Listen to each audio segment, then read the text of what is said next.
Buradan çıkarır, buradan. Biliyor musun? Giremiyor adam. Yok, durun. Abi şu battaniye sarı.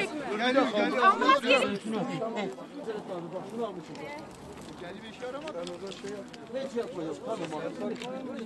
Buradaki nasıl?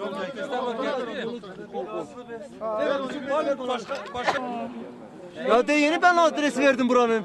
Ya ben de açtım verdim ya. Ya gel başın zaten 10 kilometre yok ya. Başın girişi. Nereye gidiyorsunuz abi? Siz nereden geliyorsunuz?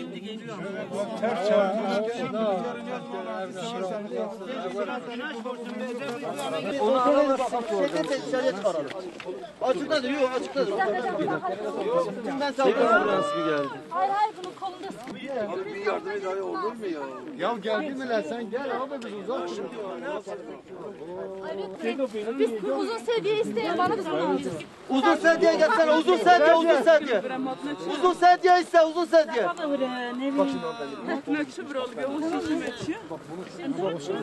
Bu var ya, ben onu çıkarım, ben içeri gireceğim. Bir şekilde sağ kolundan ileri vereceğim, tamam mı? Kaldırmayın ha. Öyle sabit tutun, tamam. Abi hiç korkma, bak ben geldim. Bir dakika, ben içeri gireyim. Yok ya, diğer tarafta Bu taraftan giremez. Siz komutlarla hareket edeceğiz arkadaşlar. Tamam biz bekliyoruz. Duran hesabı gel, seri yüklesene gelmek için oyunu verin. O da yardım etsin. Gel. Ne kadar? Korkma bir şey yok. Yavaş. Arabayı densek orada. Abi şuradan alır Bir saniye. Ya şunu bir kaldıralım, bir durun biz. Sakin. Tamam, sen bağla. Tamam çıkar. Sen bağla. Başla.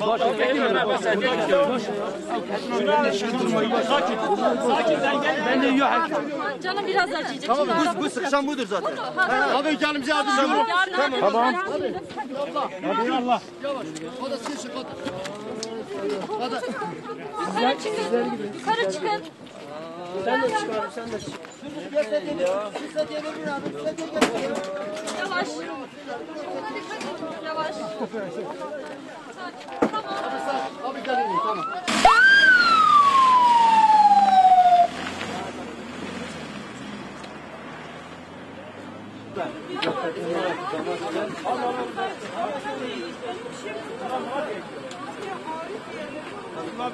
Kaptan, hangi hastaneye gidiyorsun? Orada Bilge'ye gideceğiz hocam.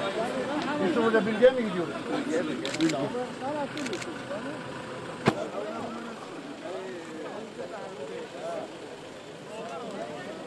Yoldan Malatya'ya giden ambulans geldi. Da yardım etmiş ha.